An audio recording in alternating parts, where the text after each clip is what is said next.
ॐ श्री महाकाल स्तोत्रम्। दृष्ट्वा देवं महाकालं कालिकांगं महाप्रभुं भार्गवः पतितो भूमो दण्डवत् सुरपूजिते। भार्गव उवाच कल्यन्तकालाग्रसमानभाषं चतुर्भुजं कलिकयोपजुष्टं कपलखड्वाङ्गवराभयाढ्यकरं महाकालमनन्तमीडे।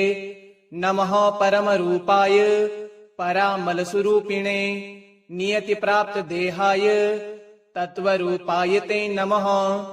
नमः परमरूपाय परमार्थैकरूपिणे विनियमायास्वरूपाय भैरवाय नमोऽस्तुते।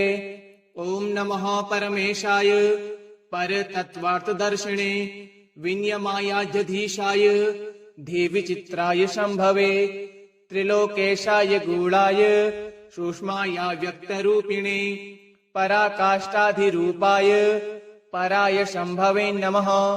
ॐ नमः कालिकांगाय कालाञ्जन्निभायते जगत्संहारकर्त्रे च महाकालाय ते नमः।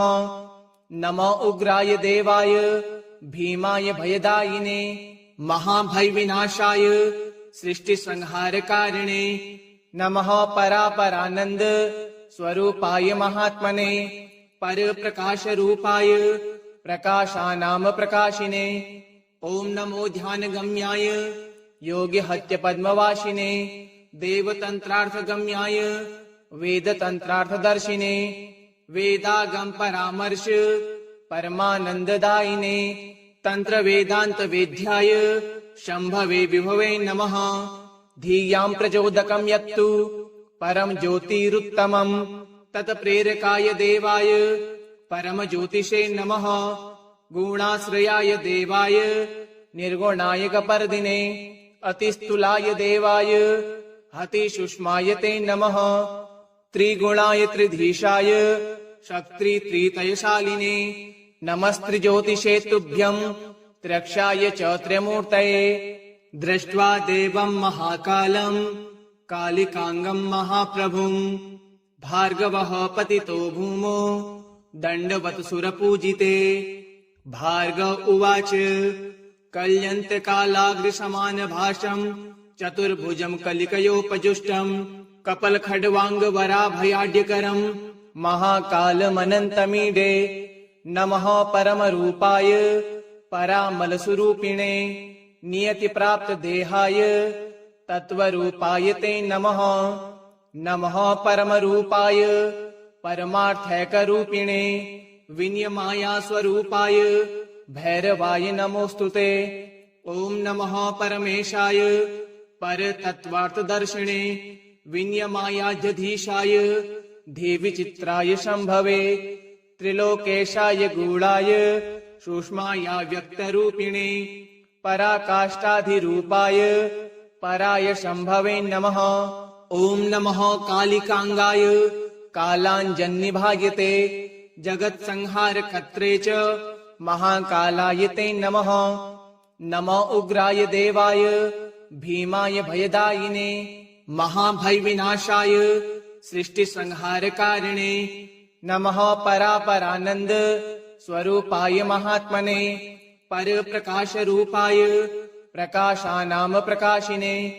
ॐ नमो ध्यानगम्याय योगिहत्यपद्मवासिने देवतन्त्रार्थगम्याय वेदतन्त्रार्थदर्शिने वेदागम परामर्श परमानन्ददायिने तन्त्रवेदान्तवेद्याय शम्भवे विभवे नमः। धियां प्रचोदकं यत्तु परम ज्योतिरुत्तमं तत्प्रेरकाय देवाय परमज्योतिषे नमः। गुणाश्रयाय देवाय निर्गुणाय कपर्दिने अतिस्थूलाय देवाय अतिसूक्ष्माय ते नमः। त्रिगुणाय त्रिधीशाय शक्तित्रितयशालिने नमस्त्रिज्योतिषे तुभ्यं त्र्यक्षाय च त्र्यमूर्तये। दृष्ट्वा देवं महाकालं कालिकांगं महाप्रभुं भार्गवः पतितो भूमो दण्डवत् सुरपूजिते। भार्गव उवाच कल्यन्तकालाग्रसमानभाषं चतुर्भुजं कलिकयोपजुष्टं कपलखड्वाङ्गवराभयाढ्यकरं महाकालमनन्तमीडे नमः परमरूपाय परामलस्वरूपिणे नियतिप्राप्तदेहाय तत्त्वरूपाय ते नमः। नमः परमरूपाय परमार्थैकरूपिणे विनियमायास्वरूपाय भैरवाय नमोऽस्तुते।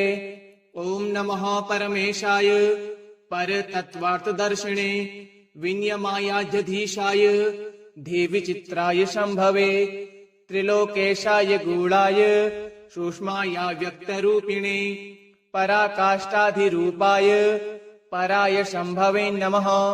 ॐ नमः कालिकाङ्गाय कालाञ्जन्निभायते जगत्संहारकर्त्रे च महाकालाय ते नमः। नमो उग्राय देवाय भीमाय भयदायिने महाभयविनाशाय सृष्टिसंहारकारिणे नमः परापरानन्द स्वरूपाय महात्मने परप्रकाशरूपाय प्रकाशानां प्रकाशिने। ॐ नमो ध्यानगम्याय योगिहत्यपद्मवासिने देवतन्त्रार्थगम्याय वेदतन्त्रार्थदर्शिने वेदागम परामर्श परमानन्ददायिने तन्त्रवेदान्तवेद्याय शम्भवे विभवे नमः। धियां प्रचोदकं यत्तु परम ज्योतिरुत्तमं तत्प्रेरकाय देवाय परमज्योतिषे नमः। गुणाश्रयाय देवाय निर्गुणाय कपर्दिने अतिस्थूलाय देवाय हतिसूक्ष्माय ते नमः। त्रिगुणाय त्रिधीशाय शक्तित्रितयशालिने नमस्त्रिज्योतिषे तुभ्यं त्र्यक्षाय च त्र्यमूर्तये। दृष्ट्वा देवं महाकालं कालिकाङ्गं महाप्रभुं भार्गवः पतितो भूमौ दण्डवत् सुरपूजिते। भार्गव उवाच कल्यन्तकालाग्रसमानभाषं चतुर्भुजं कलिकयोपजुष्टं कपलखड्वाङ्गवराभयाढ्यकरं महाकालमनन्तमीडे नमः परमरूपाय परामलस्वरूपिणे नियतिप्राप्तदेहाय तत्त्वरूपाय ते नमः। नमः परमरूपाय परमार्थैकरूपिणे विनियमायास्वरूपाय भैरवाय नमोऽस्तुते।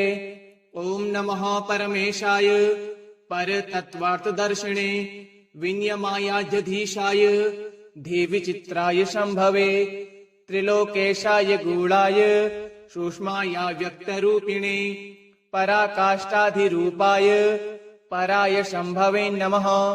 ॐ नमः कालिकाङ्गाय कालाञ्जन्निभायते जगत्संहारकर्त्रे च महाकालाय ते नमः। नमो उग्राय देवाय भीमाय भयदायिने महाभयविनाशाय सृष्टिसंहारकारिणे नमः परापरानन्द स्वरूपाय महात्मने परप्रकाशरूपाय प्रकाशानां प्रकाशिने। ॐ नमो ध्यानगम्याय योगिहत्यपद्मवासिने देवतन्त्रार्थगम्याय वेदतन्त्रार्थदर्शिने वेदागम परामर्श परमानन्ददायिने तन्त्रवेदान्तवेद्याय शम्भवे विभवे नमः। धियां प्रचोदकं यत्तु परम ज्योतिरुत्तमं तत्प्रेरकाय देवाय परमज्योतिषे नमः। गुणाश्रयाय देवाय निर्गुणाय कपर्दिने अतिस्थूलाय देवाय हतिसूक्ष्माय ते नमः। त्रिगुणाय त्रिधीशाय शक्तित्रितयशालिने नमस्त्रिज्योतिषे तुभ्यं त्र्यक्षाय च त्र्यमूर्तये। दृष्ट्वा देवं महाकालं कालिकाङ्गं महाप्रभुं भार्गवः पतितो भूमौ दण्डवत् सुरपूजिते। भार्गव उवाच कल्यन्तकालाग्रसमानभाषं चतुर्भुजं कलिकयोपजुष्टं कपलखड्वाङ्गवराभयाढ्यकरं महाकालमनन्तमीडे नमः परमरूपाय परामलस्वरूपिणे नियतिप्राप्तदेहाय तत्त्वरूपाय ते नमः। नमः परमरूपाय परमार्थैकरूपिणे विनियमायास्वरूपाय भैरवाय नमोऽस्तुते। ॐ नमः परमेशाय परतत्त्वार्थदर्शिने विनियमायाध्यधीशाय देवीचित्राय शम्भवे त्रिलोकेशाय गूढाय सूक्ष्माया व्यक्तरूपिणे पराकाष्ठाधिरूपाय पराय शम्भवे नमः। ॐ नमः कालिकांगाय कालाञ्जन्निभायते जगत्संहारकर्त्रे च महाकालाय ते नमः। नमो उग्राय देवाय भीमाय भयदायिने महाभयविनाशाय सृष्टिसंहारकारिणे नमः। परापरानन्द स्वरूपाय महात्मने परप्रकाशरूपाय प्रकाशानां प्रकाशिने ॐ नमो ध्यानगम्याय योगिहत्यपद्मवासिने देवतन्त्रार्थगम्याय वेदतन्त्रार्थदर्शिने वेदागम परामर्श परमानन्ददायिने तन्त्रवेदान्तवेद्याय शम्भवे विभवे नमः। धियां प्रचोदकं यत्तु परम ज्योतिरुत्तमं तत्प्रेरकाय देवाय परमज्योतिषे नमः। गुणाश्रयाय देवाय निर्गुणाय कपर्दिने अतिस्थूलाय देवाय हतिसूक्ष्माय ते नमः। त्रिगुणाय त्रिधीशाय शक्तित्रितयशालिने नमस्त्रिज्योतिषे तुभ्यं त्र्यक्षाय च त्र्यमूर्तये।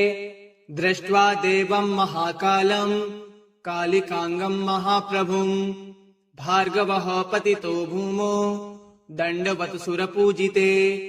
भार्गव उवाच कल्यन्तकालाग्रसमानभाषं चतुर्भुजं कलिकयोपजुष्टं कपलखड्वाङ्गवराभयाढ्यकरं महाकालमनन्तमीडे नमः। परमरूपाय परामलस्वरूपिणे नियतिप्राप्तदेहाय तत्त्वरूपाय ते नमः।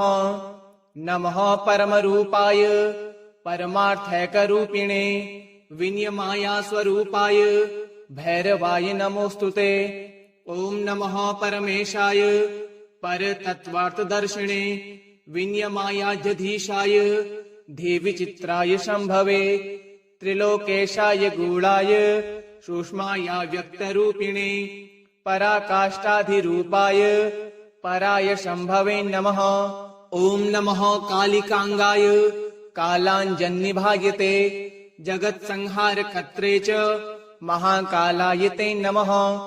नमो उग्राय देवाय भीमाय भयदायिने महाभयविनाशाय सृष्टिसंहारकारिणे नमः। परापरानन्द स्वरूपाय महात्मने परप्रकाशरूपाय प्रकाशानां प्रकाशिने ॐ नमो ध्यानगम्याय योगिहत्यपद्मवासिने देवतन्त्रार्थगम्याय वेदतन्त्रार्थदर्शिने वेदागम परामर्श परमानन्ददायिने तन्त्रवेदान्तवेद्याय शम्भवे विभवे नमः।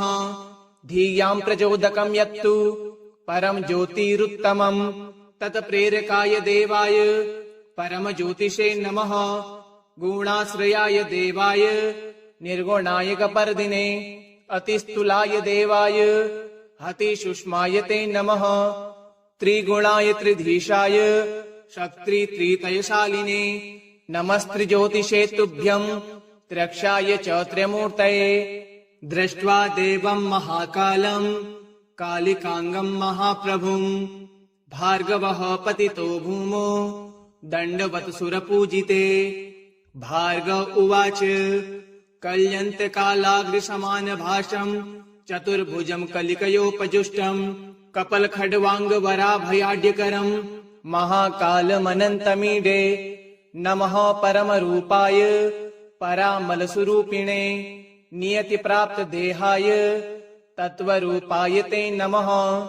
नमः परमरूपाय परमार्थैकरूपिणे विनियमाया स्वरूपाय भैरवाय नमोऽस्तुते।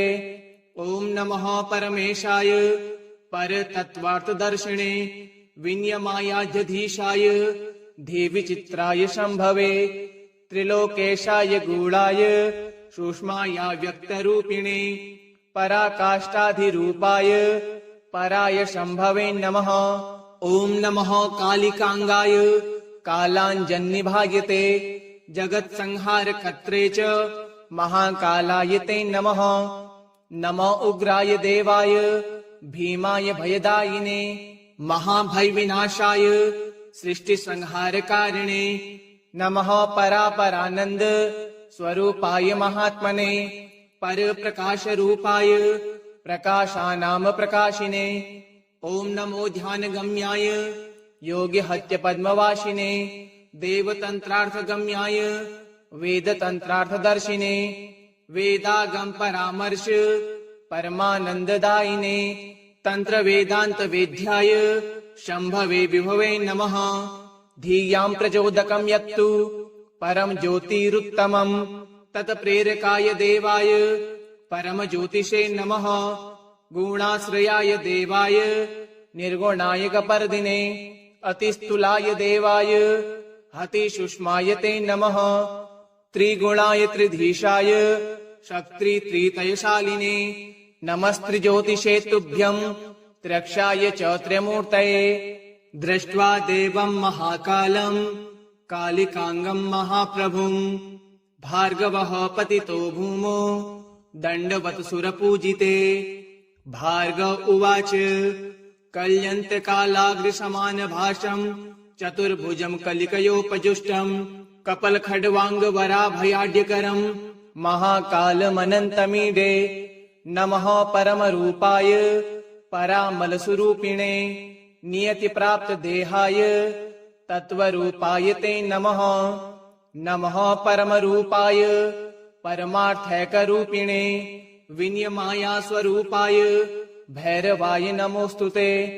ॐ नमः परमेशाय परतत्त्वार्थदर्शिने विनियमायाध्यधीशाय देवीचित्राय शम्भवे त्रिलोकेशाय गूढाय सूक्ष्माय व्यक्तरूपिणे पराकाष्ठाधिरूपाय पराय शम्भवे नमः। ॐ नमः कालिकांगाय कालाञ्जन्निभायते जगत्संहारकर्त्रे च महाकालाय ते नमः। नमो उग्राय देवाय भीमाय भयदायिने महाभयविनाशाय सृष्टिसंहारकारिणे नमः परापरानन्द स्वरूपाय महात्मने परप्रकाशरूपाय प्रकाशानां प्रकाशिने ॐ नमो ध्यानगम्याय योगिहत्यपद्मवासिने देवतन्त्रार्थगम्याय वेदतन्त्रार्थदर्शिने वेदागम परामर्श परमानन्ददायिने तन्त्रवेदान्तवेद्याय शम्भवे विभवे नमः। धियां प्रचोदकं यत्तु परम ज्योतिरुत्तमं तत्प्रेरकाय देवाय परमज्योतिषे नमः। गुणाश्रयाय देवाय निर्गुणाय कपर्दिने अतिस्थूलाय देवाय हतिसूक्ष्माय ते नमः। त्रिगुणाय त्रिधीशाय शक्तित्रितयशालिने नमस्त्रिज्योतिषे तुभ्यं त्र्यक्षाय च त्र्यमूर्तये। दृष्ट्वा देवं महाकालं कालिकांगं महाप्रभुं भार्गवः पतितो भूमौ दण्डवत् सुरपूजिते। भार्गव उवाच कल्यन्तकालाग्रसमानभासं चतुर्भुजं कलिकयोपजुष्टं कपलखड्वाङ्गवराभयाढ्यकरं महाकालमनन्तमीडे। नमः परमरूपाय परामलस्वरूपिणे नियतिप्राप्तदेहाय तत्त्वरूपाय ते नमः। नमः परमरूपाय परमार्थैकरूपिणे विनियमायास्वरूपाय भैरवाय नमोऽस्तुते। ॐ नमः परमेशाय परतत्त्वार्थदर्शिने विनियमायाध्यधीशाय देवीचित्राय शम्भवे त्रिलोकेशाय गूढाय सूक्ष्माय व्यक्तरूपिणे पराकाष्ठाधिरूपाय पराय शम्भवे नमः। ॐ नमः कालिकांगाय कालाञ्जन्निभायते जगत्संहारकर्त्रे च महाकालाय ते नमः। नमो उग्राय देवाय भीमाय भयदायिने महाभयविनाशाय सृष्टिसंहारकारिणे नमः परापरानन्द स्वरूपाय महात्मने परप्रकाशरूपाय प्रकाशानां प्रकाशिने ॐ नमो ध्यानगम्याय योगिहत्यपद्मवासिने देवतन्त्रार्थगम्याय वेदतन्त्रार्थदर्शिने वेदागम परामर्श परमानन्ददायिने तन्त्रवेदान्तवेद्याय शम्भवे विभवे नमः। धियां प्रचोदकं यत्तु परम ज्योतिरुत्तमं तत्प्रेरकाय देवाय परमज्योतिषे नमः। गुणाश्रयाय देवाय निर्गुणाय कपर्दिने अतिस्थूलाय देवाय हतिसूक्ष्माय ते नमः। त्रिगुणाय त्रिधीशाय शक्तित्रितयशालिने नमस्त्रिज्योतिषे तुभ्यं त्र्यक्षाय च त्र्यमूर्तये। दृष्ट्वा देवं महाकालं कालिकांगं महाप्रभुं भार्गवः पतितो भूमौ दण्डवत् सुरपूजिते। भार्गव उवाच कल्यन्तकालाग्रसमानभाषं चतुर्भुजं कलिकयोपजुष्टं कपलखड्वाङ्गवराभयाढ्यकरं महाकालमनन्तमीडे। नमः परमरूपाय परामलस्वरूपिणे नियतिप्राप्तदेहाय तत्त्वरूपाय ते नमः। नमः परमरूपाय परमार्थैकरूपिणे विनियमायास्वरूपाय भैरवाय नमोऽस्तुते। ॐ नमः परमेशाय परतत्त्वार्थदर्शिने विनियमायाध्यधीशाय देवीचित्राय शम्भवे त्रिलोकेशाय गूढाय सूक्ष्माया व्यक्तरूपिणे पराकाष्ठाधिरूपाय पराय शम्भवे नमः। ॐ नमः कालिकांगाय कालाञ्जन्निभायते जगत्संहारकर्त्रे च महाकालाय ते नमः। नमो उग्राय देवाय भीमाय भयदायिने महाभयविनाशाय सृष्टिसंहारकारिणे नमः परापरानन्द स्वरूपाय महात्मने परप्रकाशरूपाय प्रकाशानां प्रकाशिने ॐ नमो ध्यानगम्याय योगिहत्यपद्मवासिने देवतन्त्रार्थगम्याय वेदतन्त्रार्थदर्शिने वेदागम परामर्श परमानन्ददायिने तन्त्रवेदान्तवेद्याय शम्भवे विभवे नमः। धियां प्रचोदकं यत्तु परम ज्योतिरुत्तमं तत्प्रेरकाय देवाय परमज्योतिषे नमः।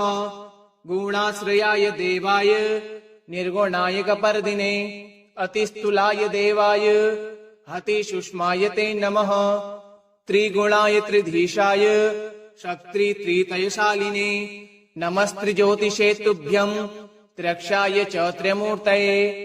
दृष्ट्वा देवं महाकालं कालिकांगं महाप्रभुं भार्गवः पतितो भूमौ दण्डवत् सुरपूजिते। भार्गव उवाच कल्यन्तकालाग्रसमानभाषं चतुर्भुजं कलिकयोपजुष्टं कपलखड्वाङ्गवराभयाढ्यकरं महाकालमनन्तमीडे।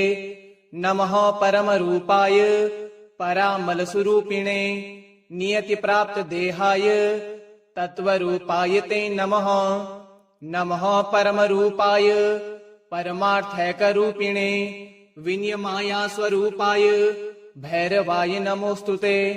ॐ नमः परमेशाय परतत्त्वार्थदर्शिने विनियमायाध्यधीशाय देवीचित्राय शम्भवे त्रिलोकेशाय गूढाय सूक्ष्माया व्यक्तरूपिणे पराकाष्ठाधिरूपाय पराय शम्भवे नमः। ॐ नमः कालिकांगाय कालाञ्जन्निभायते जगत्संहारकर्त्रे च महाकालाय ते नमः।